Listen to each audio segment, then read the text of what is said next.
Hey, my dog lovers, stop picking hairs off your jumper and listen up. The National Dog Survey from Dogs Trust is back, and whether you have your own dog or just admire them from afar, we want the full scoop. From the joyful moments that make you laugh to the soggy splashed-filled ones you'd rather not relive. Just 15 minutes today could make a huge difference for the nation's dogs of tomorrow. Join our muddy-trousered community by searching Dogs Trust National Dog Survey. We love our pets.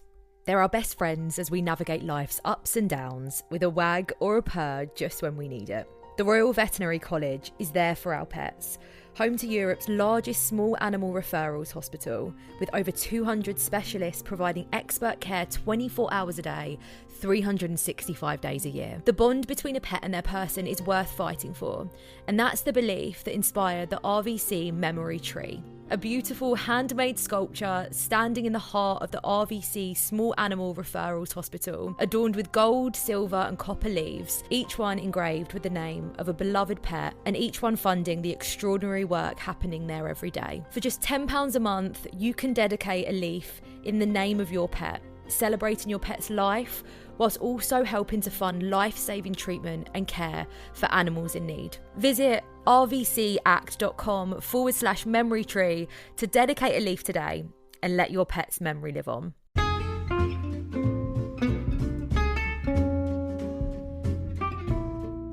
Hello, and welcome to It's a Fandom Thing. I'm your host, Erin Marlowe, and each week I'm joined by a panel of guests to discuss all things fandom and pop culture, primarily from a female perspective. You'll find everything from fanfic to cosplay to Schitt's Creek to Supernatural and everything in between.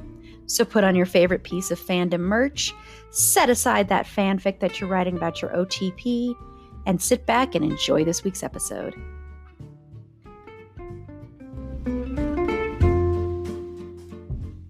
Hello, and welcome to It's a Fandom Thing. I'm your host, Erin Marlowe, and on this episode, we are wrapping up Pride Month with part 2 of our look at season 3 of Queer as Folk. And joining me, as she does every year for our conversations about Queer as Folk, is E'Shel. Hello, E'Shel. Hello, Erin. Happy Pride, everyone. Happy Pride, and thank you again for joining me this month and this year, as you always do. Next year will be season 4, and that's my absolute favorite season of Queer as Folk, so I'm very excited about that. But before we get into that, let's get into season 3. So this is part 2, so we're going to be discussing some of the stuff we didn't cover in part 1. If you haven't listened to part 1 yet, maybe stop this, go listen to that, and come back after that and listen to part 2. So let me give you some trigger warnings for this part. Homophobia is big in this. There is, of course, drug use. There is the murder, the ongoing investigation of a murder of a teenager. There is prostitution in this, sex work in this, underage sex work specifically is what I want to stress. Okay, so we'll first talk about what I think probably everybody wants to talk about first, and that is Brian and Justin. So their reunion. Justin breaks up, of course, with Ethan after Ethan cheats on him. And then the very next episode, Justin is already pining again for Brian. And he ends up taking an internship at the ad agency and ends up getting him back. So how did you feel about their reunion, E'Shel? How did you feel about the way that was done? Oh, well, I mean, of course, I was living for it. But I think we talked about this on part 1, and I can't remember if it was in the episode or kind of between episodes, but we talked about, like you were saying, there was a thought at the time, especially because, you know, you're having to watch it as it's coming out live. So one episode at a time, the seasons aren't all done. You know, that wasn't my experience, but, you know, there was a thought that, oh my gosh, what if they're going to put him with Ethan and that's just kind of going to ride out for the rest of Justin's character arc? Or even put him with someone else. And I cannot abide by that. So. But anyway, so, you know, in part 1, we talked about the breakup and why it was necessary, but still very hard. And so I was super excited to get to 308 because it's just so well done. And the way that they reunite over the course of that season, that episode, even the way that they kind of fight, have a little back and forth, it is so Brian and Justin, the way it's done.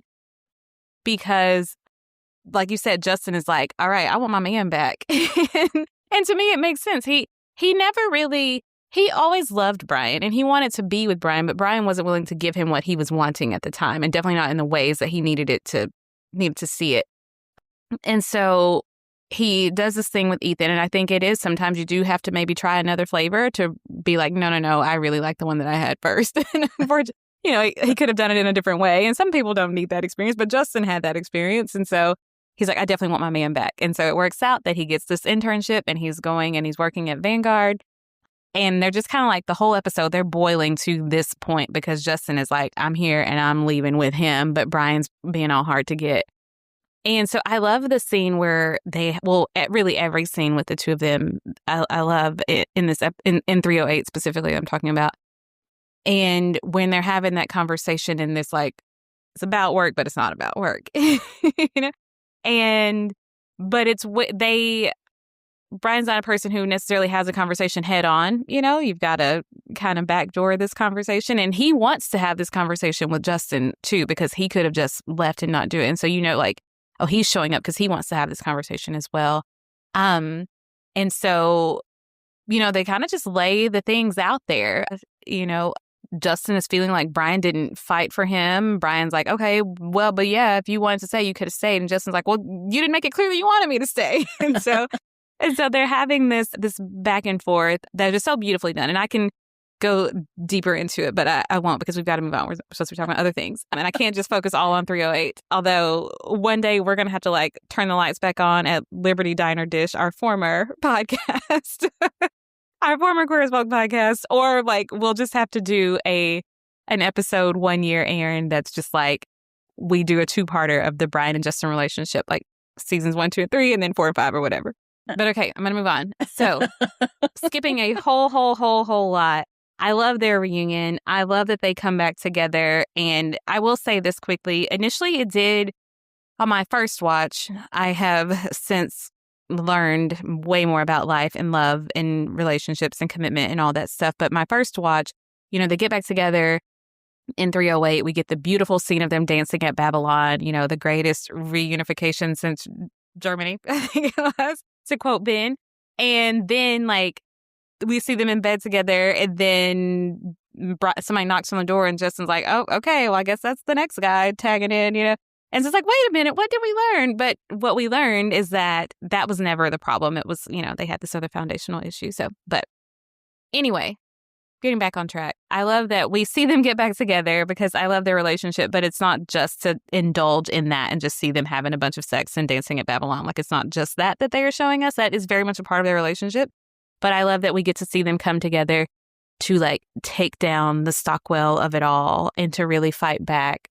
And I really love in that we see how Justin also shapes and challenges Brian. Like, they really do both push each other to be the best man that they can be, the best version of themselves. And so Brian's initially in this thing with Stockwell because he's like, look, the pay is good and this will get me closer to New York. And since season 1, we know Brian is trying to grow in his career and he's trying to get to New York. And then he's also telling Justin, like, look, you play the game, you get their money, and then you live the life you want to live off their dime. Who cares if they hate you? But Justin's like, no, it matters. And don't enable them. Don't put them in power. Like, don't follow along with that. So he really gets to see like Justin stand in his convictions, and that challenges Brian to do the same thing. And I just really love seeing the strength of their relationship and how they're able to come together and be like, you know, very like, none of us is free until we're all free kind of thing. And yes, I just really love the reunion for the relationship itself. But I also love what we get to see from that relationship in season 3.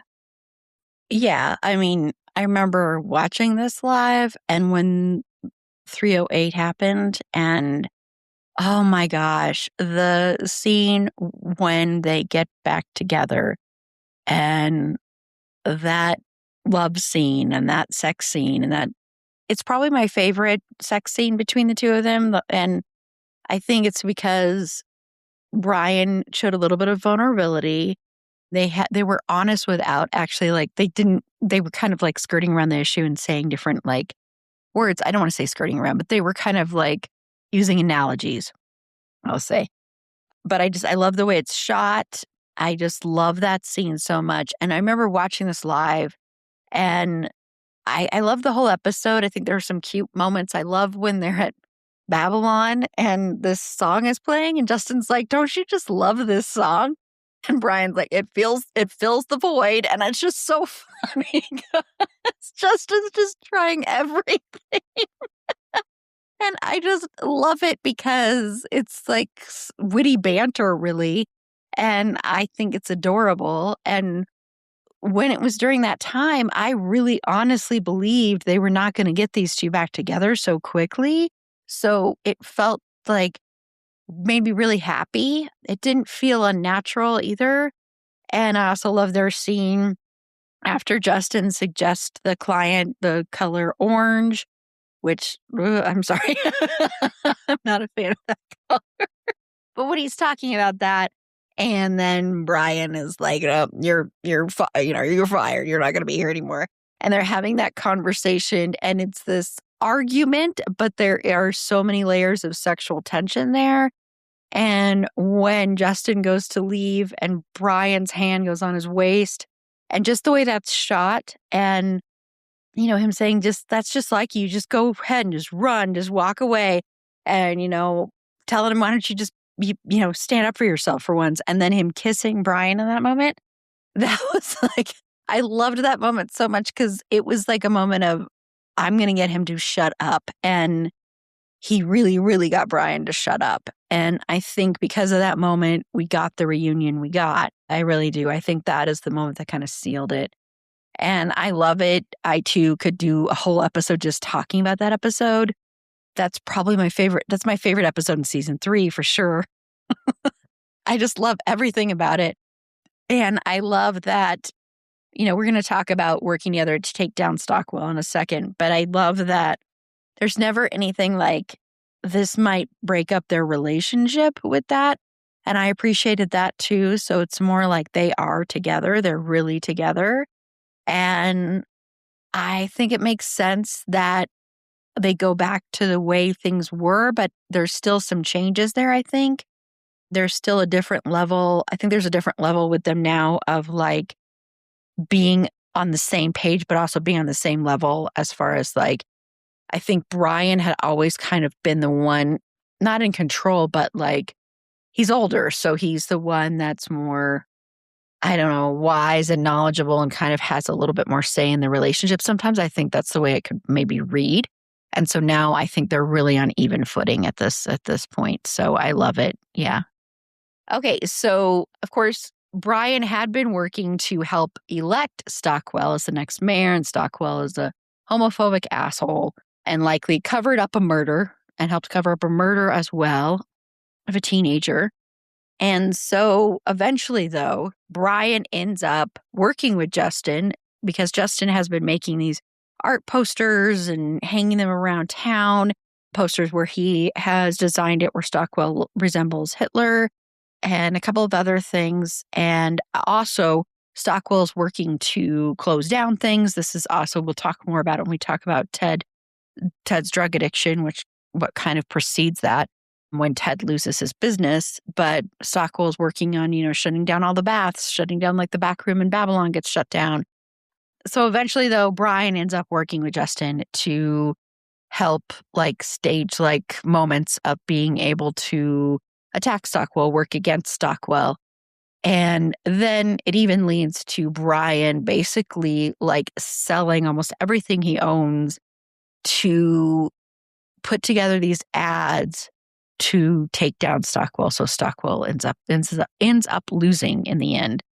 So what were your thoughts on that whole storyline? Yeah, well, and I kind of spoke a little bit on it last time, but I got ahead of myself. But to kind of dig a little deeper into it, so I think looking at the characterization of Brian from season 1, like money means a lot of things to Brian. It has meant freedom for him. It has been a shield for him. It has been like status and identity. It has been like a very sad way for him to win his father's favor. And so like money means a lot to him. And for him to get to a place where he's willing to use it all to take this guy down, that's a really big deal. And I think it goes to what you were saying, like, yes, there are times when it seems like Brian is the one shaping Justin's worldview, but here in other times too, but here we definitely see where Justin is the one shaping Brian's, worldview about this, about this whole deal. So I think, yeah, it's a really big deal that Justin has shown him a different way to stand on his convictions. Brian is very much a character who's going to stand on his convictions. And Justin's like, hey, here's a better way to do that, And by just like, well, I'm doing this. I care about this. And then, Brian, since day one, he was one of the things that he was attracted to about Justin was that boldness in him. Like, he's very bold and brave. And like, when he gets his mind set on something, that's what he's going to do. And so he got to watch him do that. And then, it starts out, because Justin is hanging up the posters, like you says, like agri-pop art. I think that's what they call it. He's hanging up these posters. Well, he's printing this stuff at Vanguard at his internship. And Justin's like, hey, you got to stop this. This is my job, And Justin's like, this is my life. So, yeah. So I love, like, just like I said earlier, getting to see them work together on these things. And I love the whole, like, how they're like at home making a plan. Okay, how are we going to, trap this cop? And how are we going to, we see them doing this like very almost vigilante type thing together. Yeah, it's just good. It's good to see them doing good together. It's good to see them back together. Yeah, I just really appreciate that storyline. And it can seem so, like, it's wild how, for all the things that people can say are dated in the show, like the language, the fashion, casting decisions or whatever, for all the things that people can say are dated, it's just wild to me, like, how much stuff comes back around where it's like, oh, here we are again, needing to do this same thing.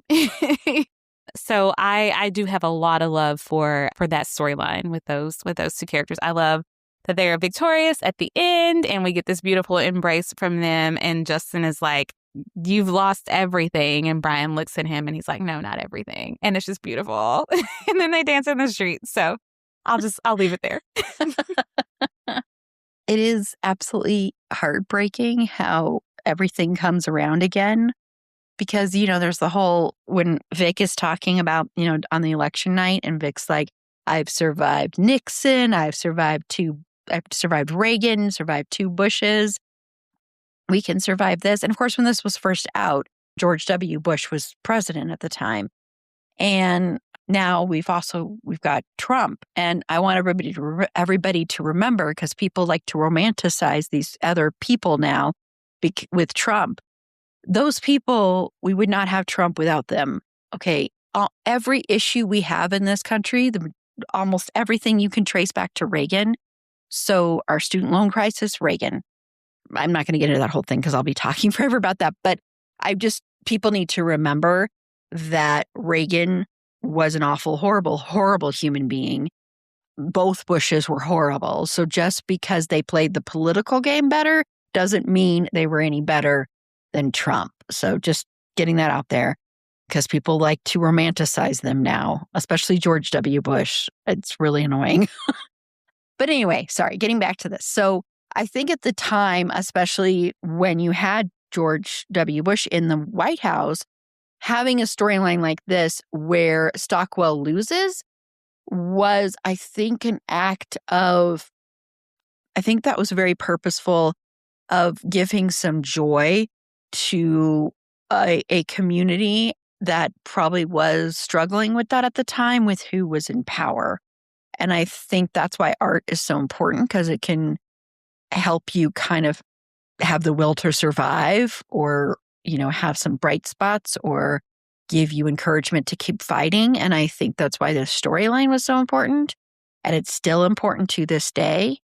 I think as far as like narrowing it down to it being important for Justin and Brian's relationship, I think this shows that Brian can go beyond just the material. And there's a very, very specific reason that Brian's like that. He needs that security.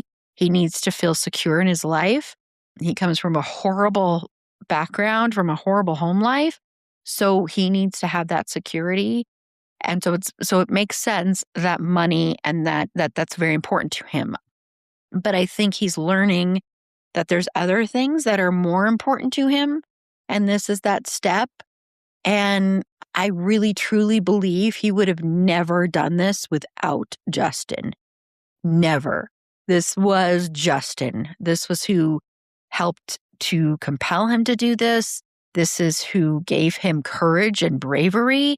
And that's another reason I like this, is because I think, again, usually we would see like Brian giving Justin some kind of bravery, but this is Justin giving Brian that bravery to do this, to take a chance, to sell his stuff, to sell his material items, to risk it all, really risk it all in order to save everybody, really, and to save the community. And that takes a lot for somebody like Brian to do that, because Brian is so afraid of losing things and not having that security. So to risk that security is really incredible. And that's why, like in the last scene, really, with Brian and Justin, after Brian gives Michael his car, because Michael's going to be, we're going to talk about Hunter in a second here, leaves with Hunter. After that scene, and he's like, I don't have any, guess I really don't have anything at all. And then Justin's like, no, you have one thing. And I think that really, this is when Brian really realizes this. And so I think it brings their relationship closer. I just think it's really a great storyline. And it also gave me one of the lines that kind of comes about this is when Brian and Justin they go to the trailer with all the trucks and their trailers and stuff, and because all the bathhouses has closed, and they're in there, and I say this line all the time, and most people have no idea what it's from. But, they're in there, and Justin's like, this sucks. And Brian's like, yeah, and not in a positive, life-affirming way. That's one of my favorite lines in the whole entire world. I say it constantly. I think it's hilarious. And it's such a Brian line. And I hate that every time I say it, 99.99% of the time, nobody has any clue what I'm talking about. They're just like, oh, ha. Then I have to kind of explain it. But I love that scene. And then also this storyline gave me my favorite Debbie and Brian scene, because I love Debbie and Brian together. I've talked about it in previous Queer as Folk episodes. I think they have some of the best conversations. I think their performances, how they act together, Gail Harold and Sharon Glass, it's just beautiful. And I love that scene where she comes over with the tuna casserole, and she's insistent that he loved it as a kid. And they sit down and they get high together. And I just love that scene when she's like, I was really worried about you. And it's this very intimate scene, because she is really his mom and his surrogate mom. And I think it's so beautifully done. And Brian is sort of letting down a little bit of his walls there too. And it's a nice moment for them to come together as family. And I just love that scene so much. So yeah, I think it's great. It's wonderful. I'm glad that Brian did that. I'm glad that Brian helped take down Stockwell. I'll always be glad that Stockwell lost, because again, when you are in times of where everything seems hopeless, seeing some kind of ray of light can give you a little bit of hope that maybe in real life that can happen too. And we need that now as well. So yeah, I love that part. Okay, we're going to take a quick break. And when we come back, we're going to talk about Ben and Michael and them taking Hunter in. So we'll be right back. MeTV is America's #1 classic TV entertainment network, airing over 60 of the greatest TV series every week. Now, MeTV presents The Golden Girls of Summer, showcasing the best of the Golden Girls. Watch Dorothy, Blanche, Rose, and Sophia weeknights on MeTV at 10 p.m. 9 Central. Log on to MeTV.com now to find out where to watch MeTV free over the air and on cable, satellite, and select streaming services. MeTV is memorable entertainment television. Some days call for some oomph to amplify your everyday look. Like when you want the look of false lashes without the extra effort. Reach for Thrive Cosmetics Liquid Lash Volumizer Mascara. Or when you want all eyes on your smile, keep Empower Gloss Ultra Glossy Lip Serum in your bag. It's a burst of 24-hour hydration that smooths like a serum, shines like a gloss, and can be worn sheer or layered. You'll also look and feel your best with Thrive Causemetics. Plus, every product is 100% vegan, cruelty-free, and made with clean, skin-loving ingredients that work with your skin, not against it. And for every product purchased, Thrive Causemetics donates to help communities thrive. So every time you use your favorite Thrive Causemetics product, you're helping communities you care about too. Amplify your everyday. Go to thrivecosmetics.com/shine26 for an exclusive offer of 20% off your first order. That's Thrive Cosmetics, CAUSEMETICS.com/shine26. Okay, so we met another new character this season, and that is Hunter. And Hunter is a young teenager who is hustler. He's in sex work, but he's a teenager, so this is illegal what all these men are doing with him. And they happen to be like a bunch of them working outside of the apartment that Ben and Michael live in. And Ben really instantly wants to save Hunter. And he ends up taking him in. And then, of course, and I forgot to add this in trigger warnings, parental abuse. And Hunter's mom comes back. And Hunter's like, I can't go with her. She's the one who started me in this line of work and would basically sell her child for money, which is just absolutely vile and disgusting. And Hunter also learns that he's HIV positive, which is another reason that Ben, I think, wants to help him.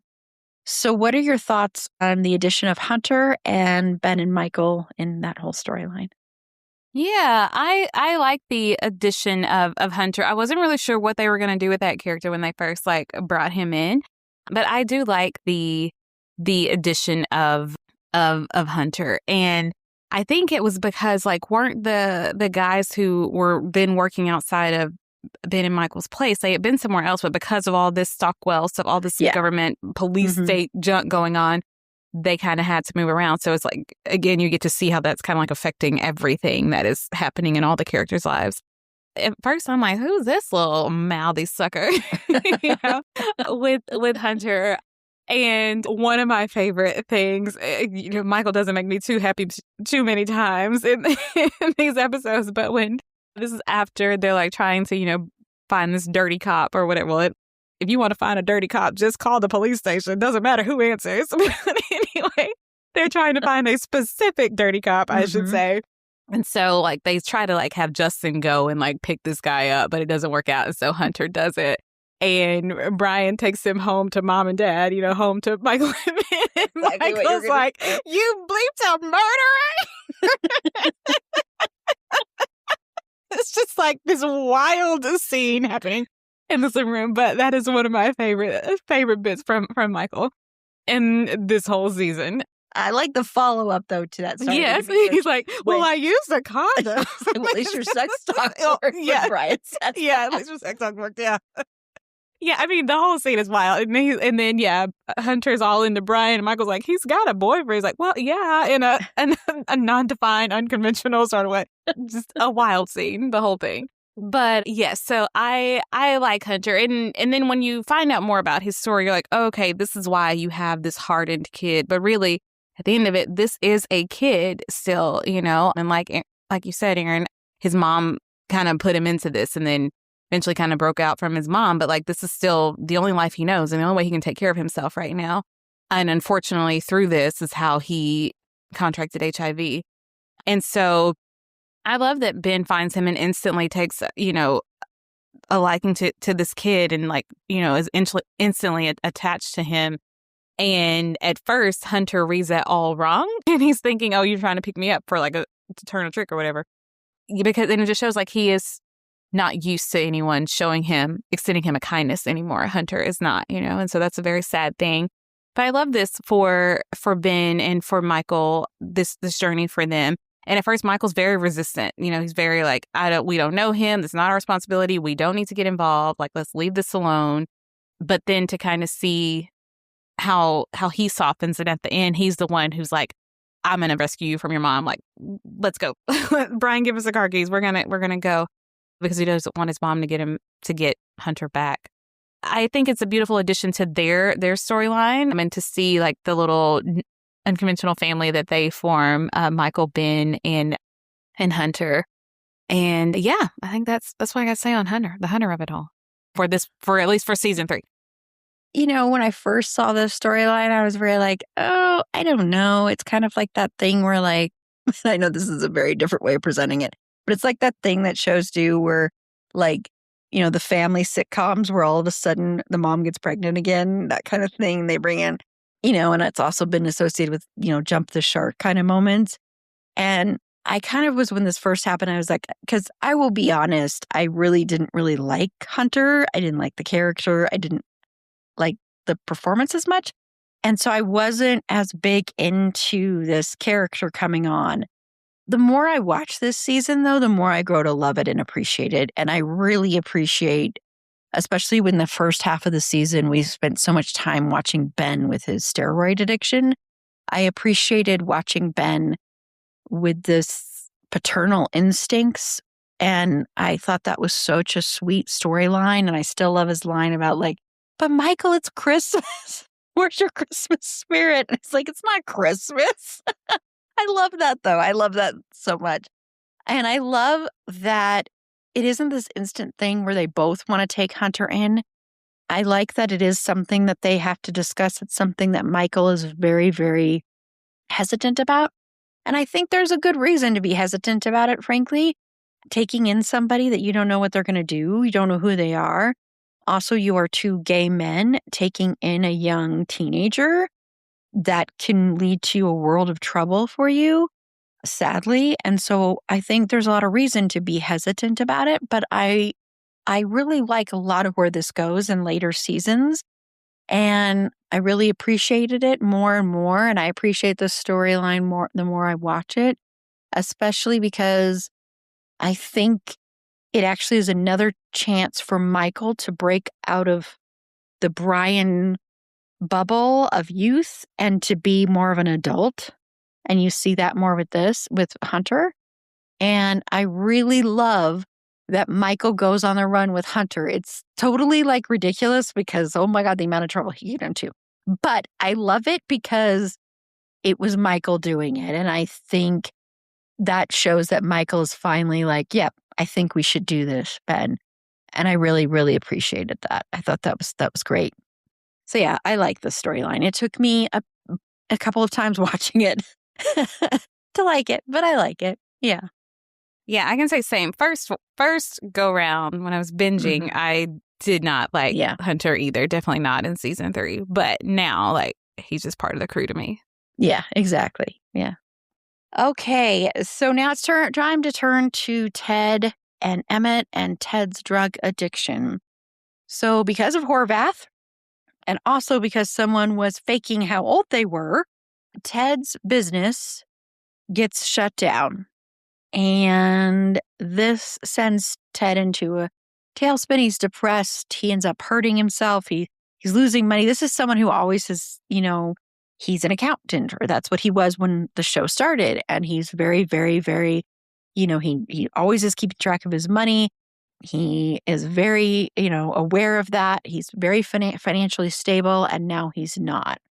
And so then this leads him down a path of becoming a drug addict. This is what leads to the breakup of Emmett and Ted. Ted ends up actually stealing money from Mel and Lindsay with Gus's college fund, which Emmett ends up giving back to them. And he ends up being not a very good person. And it ends with him going into rehab after he watches himself basically, which I guess I should have said this in the beginning too, you could construe this as sexual assault. And he's watching himself being basically assaulted on television in a video. So E'Shel, and everybody out there might already know my thoughts on this storyline. But E'Shel, what are your thoughts on this storyline? This storyline was very, very, very, very, very hard to watch. It's very uncomfortable. It's very hard to watch. It's very sad. It is real. It is a real, it's a real thing that happens. And then I feel like, me personally, like kind of what you were saying, Ted is a very disciplined character, and what he can count on is like, he can count his spreadsheets and he can count, all these things, all this stuff that he can control. He seems like he's a very type A person. And so he has been doing that. He's been very diligent, even when he started this business. And you can say like, oh, he's running a porn business, but it's a true business. And sex work is real work, especially when you're old enough to do it, you're consenting to do it. Yeah. And that's the whole thing. He does everything by the book to run his business. And then there is this guy with the fake ID and, the whole thing goes belly up. And then he's also, like you said, he gets arrested, he gets hurt, he's not taking pills, and then he loses everything so instantly, loses everything.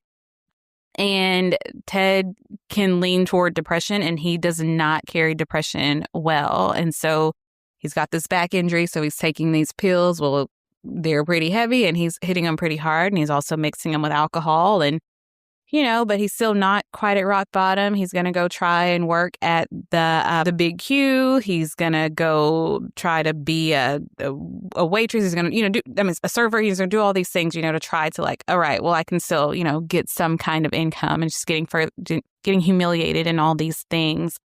And it's just not going well. And we just see him just continue to go down further and further and further. And then just kind of getting caught up at a very low moment or in the wrong environment. And unfortunately, it leads to this addiction. And addiction is very much an illness. And there are a lot of times when a person has no control over their addiction. And so, yeah, it gets dark. It gets really dark. Of course, I hate what this addiction does to Ted. I hate what Ted, while he's in this addiction, does to Emmett. And, maybe I'll come back and talk about that a little bit more. But even how it affects the girls, Mel and Lindsay. And they invest, hey, we want to set up a fund for our kids. We're going to give you this money and you're the money guy. So put it where it needs to go. Well, he uses that money on parties and drugs. And then, kind of just even pulling Emmett into that. And Emmett's out here trying to oh, no, it's okay. He's okay. Oh, here's the money, all that sort of thing. But then ends up pulling Emmett down into that because Emmett loves him so much and doesn't want him to be alone. And then I think one of my conversations with Peter Page, he was saying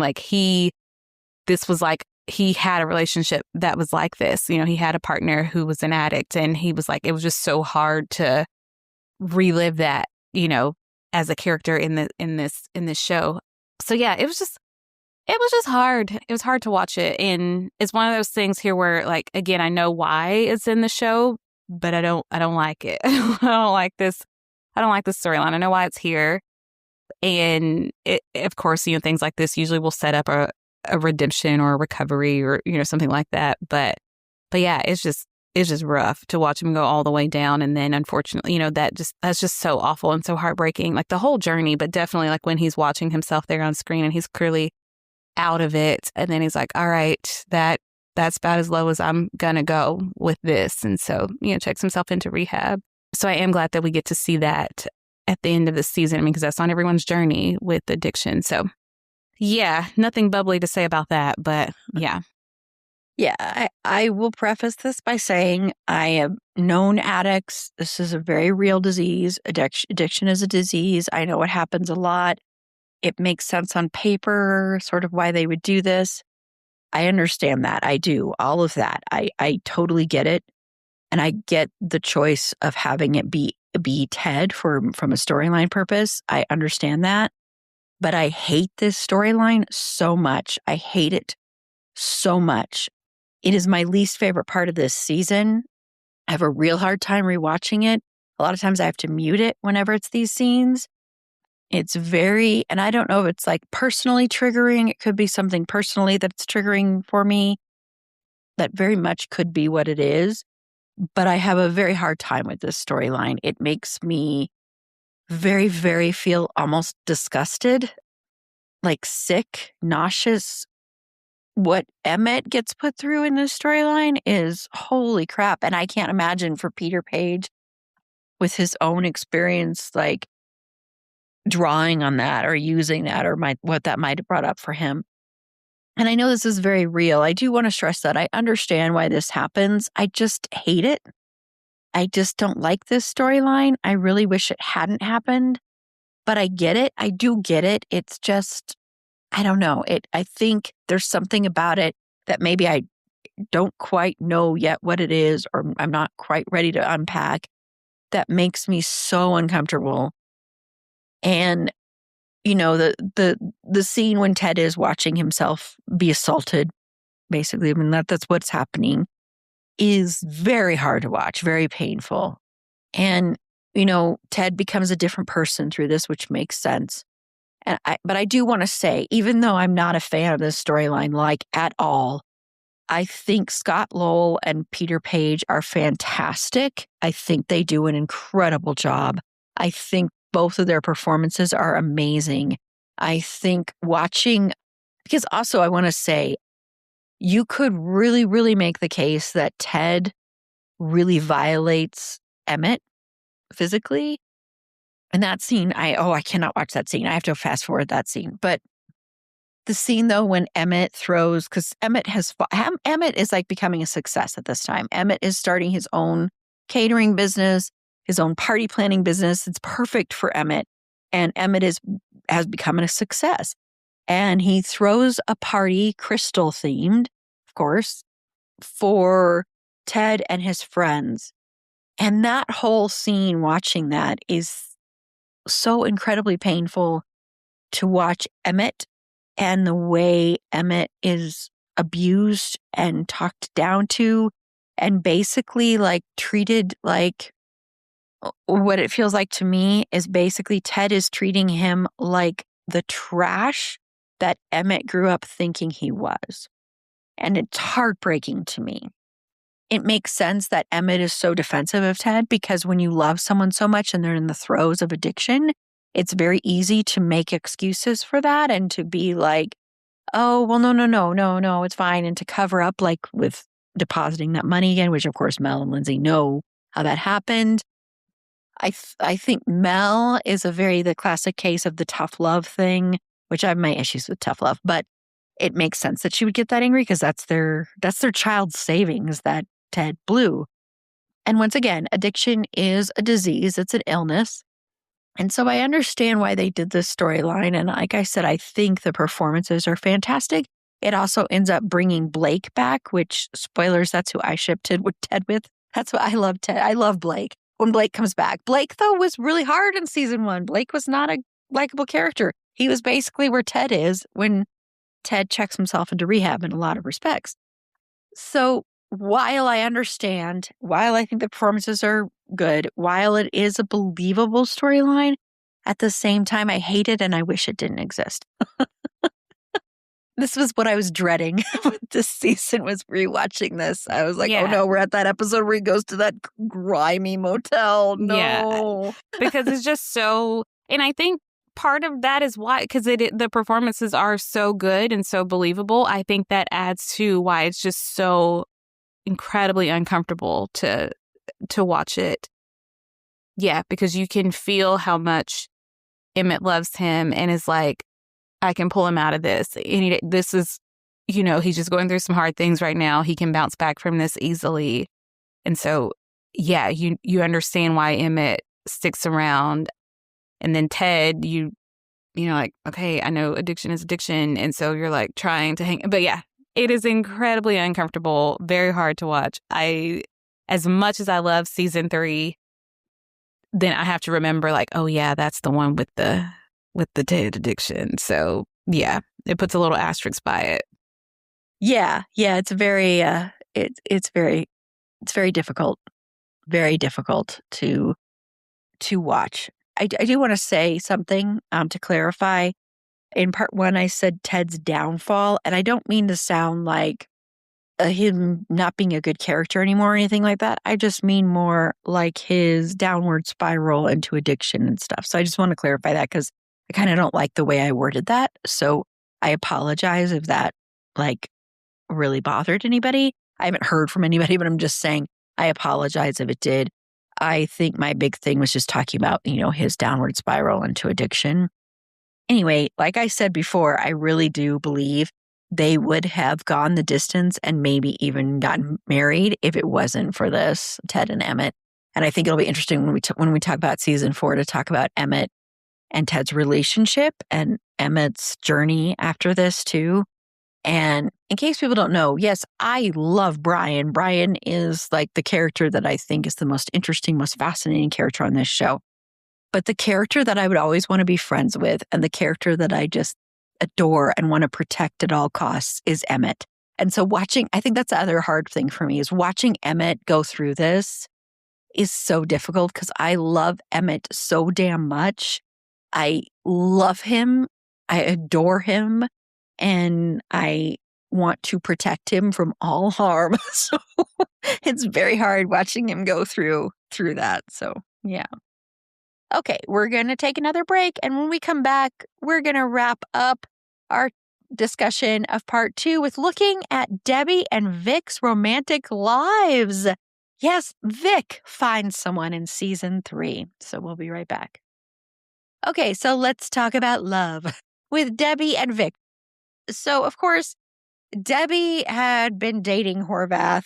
They kind of break up. They have this like off and on. And so what do you think about their relationship and where they are in season 3? Because, of course, Debbie also is, investigating the murder that had, she'd found the body in season 2. And so all this stuff. And you've got, of course, Stockwell. So what are your thoughts on their relationship? Well, in some way, I think it's another interesting look at, sometimes you just have no control over who you love, which we've been seeing that all along because we're dealing with all these queer people, in a their world is very queer normative, but they're in a heterosexual, heteronormative space. But yeah, because I'm pretty sure if Debbie was like ready to get her groove back, she wouldn't be choosing this bigoted cop, of all the people out there. But, just the heart and attraction and desire just kind of does what it wants to do sometimes. So I actually kind of like that Debbie and Carl are the couple that comes together because they have to work through a lot of things, some different biases that they have and things like that. But I do love this love story for Debbie because her whole life has been Michael, and then it's been taking care of Vic, and then it's working at the diner and taking care of, whoever comes in there. And like she got pregnant. I think we get that she got pregnant maybe when she was like 18, when she was in high school, I believe. And so she didn't get to go be the nurse that she wanted to be. And so she has like given her life to taking care of everyone else, too much so with her son, over coddling him and over apologizing for him. She doesn't even apologize for him, but just, all the things with Michael. I'll move on. And so I love that we get to see Debbie kind of have a life, and we get to see her having like first date jitters and, worried about like, oh, what's going to happen in the bedroom? And so I really do love all of that for her. And I love that they gave her something else to work with and something else to do. And I guess it started back in season 2, but we see it going on over here in season 3. I really love how they came back to the story of who they were calling the dumpster boy, and that's Jason Kemp, the kid, the gay kid they found that she found dead in the dumpster. But yeah, I love that she doesn't let her love for this man like stop her from still being who she is and fighting for these things. And she's like, I'm gonna be loud and I'm gonna pop my gum and I'm and all those things. And she's like, I don't care what side of the line you stand on. This is the one I'm on, and deal with it or move on or whatever.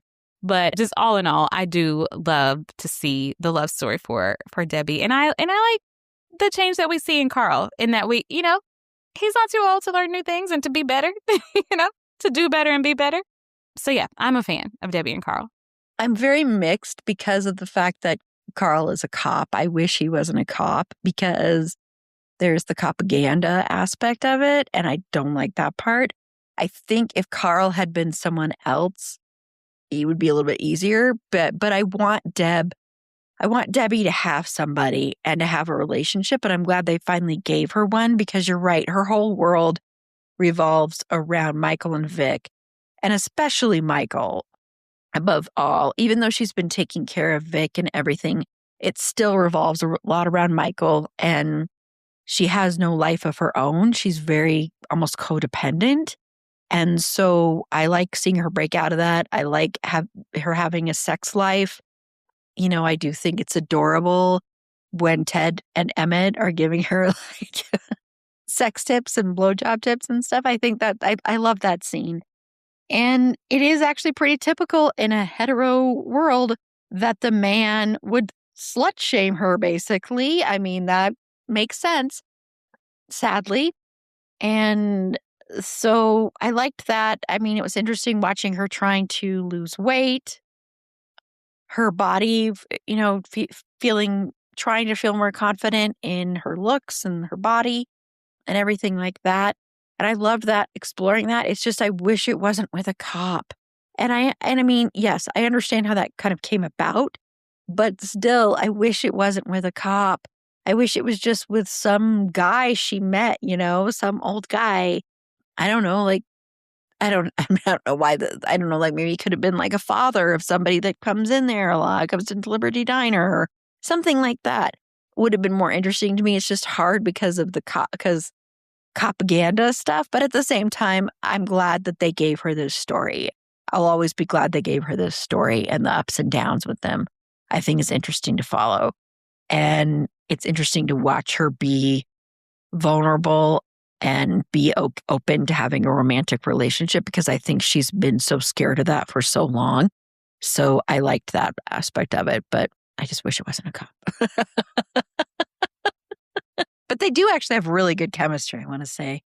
Yeah. Okay, well, Vic also finds love. And of course, Rodney plays a bigger role in season 4. But this is the season that Vic meets Rodney, and Rodney is also positive. And so, of course, there's the little awkward meeting of Debbie meeting Rodney when she's going to the bathroom. She thinks Vic's in the shower and it's actually Rodney. I think that scene cracks me up. Although I'm like, how could Rodney not have heard her when she's in there talking to him? Because he acts like he didn't hear her at all. Anyway, so what are your thoughts on Vic finding love? Oh, I absolutely love that too. Because when we first meet Vic, we find out that he had gotten really sick and didn't think he was going to make it. And so he and Debbie took this big trip, ran his cards all the way up. He was like, all right, one last hurrah. And then he got a second wind. And then it was like, oh, okay, well, I thought I'd already, lived life and done what I was going to do. And so he's just kind of like, palling around. He's not really doing much. But we see like some life breathed back in him in this season, because he's working with Emmett, with the catering thing, and which is perfect for him. He's great at baking and all this stuff, and so he's got that. So he's finding some purpose and finding his own life, because he's also just turned into. I don't mean this, but he's kind of turned his life into just being Debbie's sick brother. Is kind of what he is, and so. I mean, and I don't think that's how they characterize him, but basically like he's not doing anything else. And so I love that he is like getting his vitality back, and he's doing the business with Emmett, and then he meets Rodney, and I'm here for it. Find you some love again, Vic, and to be like a little older in life, and where he could be like, you know what, I've had all the fun I'm going to have in life, and I'll just kind of coast and until the end or whatever, but just to be open to, a love connection again. I'm happy for it. And I love Debbie coming in and seeing Rod, because it's a reminder that they are brother and sister, Debbie and Vic. And so it's kind of this thing where like, sometimes we get to see them kind of bicker and fight like teenage siblings, and so it's this just like, oh my gosh, your boyfriend's in the house in the shower. And so I kind of love the silliness of that. But yeah, I am happy to see Vic with Rodney, and I'm looking forward to seeing where it goes in the next season. Yeah, I was very happy about this. I was very happy because we've seen, like Ben and Michael's relationship, and seeing how someone who is positive can have a relationship and everything like that. But Vic, it always felt different, the way that felt like, oh, we're just watching someone who's just sick, but seems healthy now and, almost died before the show started and everything. And I just loved that Vic found love again. And even though we don't get to know Rodney too much in the third season, I really liked him. And I just loved watching Vic, like you said, come alive and get this second wind. Like, joining Emmett and working with Emmett is so awesome to watch that, and watch him also break free of his sister in a lot of ways. which of course that'll be a bigger thing in season 4. But watching him sort of get his own life where there isn't that dependence there, I really loved that as well. And I was just so happy for him that he found somebody. I thought that was so awesome that he got to find love. And I will always appreciate with this show that they never shied away from giving people who were positive love stories. And I really will always appreciate that because I think, especially back then, having hope that you can still love was a very, very big and important thing. And I love that they did that on this show where it wasn't just about death and dying, where it was about hope and love and everything that life entails. And so I just will always appreciate that. So yes, I am a fan of Vic and Rodney. And I can't wait till we talk about them next season as well. Of course, there's also the sad part that we have to talk about next season with Vic. But we're not going to talk about that now because I will start crying. But that will do it for our Queer as Folk episodes for this year, for 2026. I can't believe it. I'm very happy that we do this every year. And thank you, E'Shel, for coming on this journey with me. I'm thinking maybe next year what we'll do for a special bonus episode is maybe take a deep dive into an episode for the season or something like that. I don't know. It's a thought that I'm having. So you could become a Patreon supporter and then maybe that'll happen. So we are going to go ahead, though, and turn it over to 6 Degrees of Mr. Finn Whitrock. And so, E'Shel, I'm assuming you did that again. Who did you use this time to connect Finn Whitrock to Queer as Folk? I used the lovely Dame Sharon Glass. And let's see, she was in Fast Charlie with David Calloway, who was in The Big Short with Finn Whitrock, allegedly.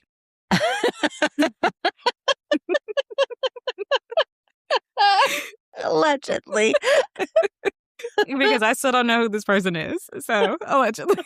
And I know that's the thing you want to keep going, but there's like certain things that, oh my gosh, I would love for you to watch with him, but I don't I probably think he was someone else. And so, yeah, you've probably seen something with him and you just I'm don't sure know I have. Yeah. Well, because I know I've watched The Normal Heart and I know he's in it, but I couldn't pick him out of a lineup. So I've just got like face blindness to that one person in the world. Only him. Yeah. Okay. Well, we kind of, we got to the same movie, but I did it in a different way. So I used Hal Sparks in this one.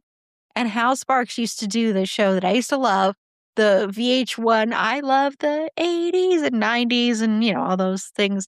And on there also on those was Michael Ian Black, a favorite of mine and Carla's. And Michael Ian Black was also in the movie Wet Hot American Summer. And also in that movie was Bradley Cooper. Bradley Cooper was in, oh my God. Oh, like I didn't write this one down. I knew it in my head. Was in American Hustle with Christian fucking Bale, who is, of course, our unofficial mascot. And Christian Bale is in The Big Short with Finn Whitrock. So this is why when we do Christian Bale month, I forbid people from using The Big Short. The Big Short is a fantastic movie, by the way, E'Shel. You're like, yeah, okay. Okay, sure. I don't know. You know, I can't trust you with trailers, so I don't know. I did give E'Shel a recommendation of a movie, and I don't know if she's watched it because I've tried to get people to watch this movie because I love it so much. It's not like, I mean, it's gotten rave reviews and stuff, but I don't know if she watched Twinless, but I did watch Twinless. Oh, you did? Yeah, I liked it. Oh, good. Yeah. I was scared there. I'm like, I did watch it. At one point, I was like, wait a minute, where's this going? But yeah, I did like it. Yeah. Okay, good. Mm-hmm. Good. I thought it was going to go in a totally different direction than what I originally thought. But yeah, I liked it. Yes, I love that movie. So if you haven't watched that, everybody out there, it's on Hulu. I highly recommend it. I think the performances are amazing and it's funny. It's hilarious, like dark humor though, but it's hilarious and it takes some turns and twists and stuff. And yeah, But anyway, we aren't talking about that. So we're going to go ahead and wrap up this episode. And I'm going to have E'Shel tell you about Queers and Quills. So E'Shel, take it away. I would love to. So Queers and Quills is a queer romance book convention in Portland, Oregon, happening June of 2027. It is a weekend filled with authors, narrators, vendors, all these people who platform queer joy, queer love, queer relationship dynamics. And it's just a time to come and hang out with people who like those things. If you're a Heated Rivalry fan, if you're trying to think what are some other queer shows that are going on right now. Ooh, there's one coming. This author was at Queers and Quills last year, and it's a sapphic story. I want to say it's Cleat Cute, the Cleat like soccer. I've heard about Cute that. Mm-hmm. Is coming out, so you can meet that author. Also, The Charm Offensive, that's Allison Cochran. She'll be there. But yeah, so just a weekend to hang out with folks who love celebrating queer joy. And we are at queersandquills.com. and Queers and Quills on social media. Awesome. Yay. Well, and again, check the show notes for a handy little link there. So thank you again, E'Shel, for joining me for our annual Queer as Folk episodes. And thank you, everybody out there, for listening to our annual Pride Month episodes. This does not mean we only celebrate in June. It's just we are focusing on Pride because it's Pride Month, and don't let anybody tell you any differently as far as don't let people take this month away from you. It is Pride Month and it will always be Pride Month. So in June. But Fergie the dog, she is still too young to watch some of the scenes in Queer as Folk, even though she did watch it with me. But she does like horror though. And she likes Abbott Elementary and she likes true crime. And she's a funny, cute little dog that you can follow on TikTok at Schroeder and Fergs. That's SCHROEDERANDFERGS. It's long, but it's worth it. To find links to all our past episodes, including links to our past Queer as Folk episodes, which we have been doing Queer as Folk episodes for basically 6 years now. So a long time. So there's lots of Queer as Folk content that you can find. You can also find links to our Redbubble store where we have It's a Brian Sex on Legs Skinny Thing merch in there as well. And that's it'safandomthingpod.com. And while you're there, consider becoming a Patreon supporter today. For as little as $3 a month, you get ad-free content, you get episodes a day early, and you get bonus episodes. I recently released one called Erin's Rants and Raves, and I go into great detail with spoilers about Obsession, some Apple TV content, the movie Tuner, The Boys series finale, a little tiny bit of Stranger Things series finale, and also this movie called Psycho Killer. So it is a lot of fun. It's just me, but we do a lot of bonus episodes with special guests. We are going to do a bonus episode talking about the Vampire Lestat once I watch it. It'll be a while. We are going to do one covering the final season of The Bear and lots of good stuff coming your way. So click the link in the show notes or go to the Support Us tab on our website, which once again is it'safandomthingpod.com. And next week, and talk about a change, we are going to be talking about the movie Independence Day. Yes, we're doing kind of an independent. I hate the 4th of July, by the way, everybody. But we're doing kind of an Independence Day themed episode.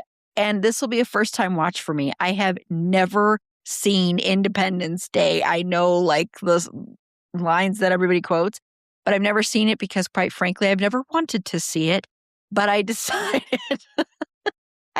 because I know so many people love it that, well, let's go ahead and do a July 4th themed episode, which is so weird because I really do. I hate 4th of July so much.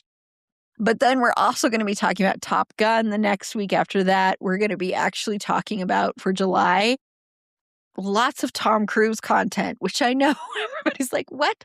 But hey, we're talking about that. We're going to talk about Mission Impossible, the first Mission Impossible, and then we're also going to be talking about Jerry Maguire. So yeah, so lots of that I'm actually kind of excited. I'm excited to talk about these movies.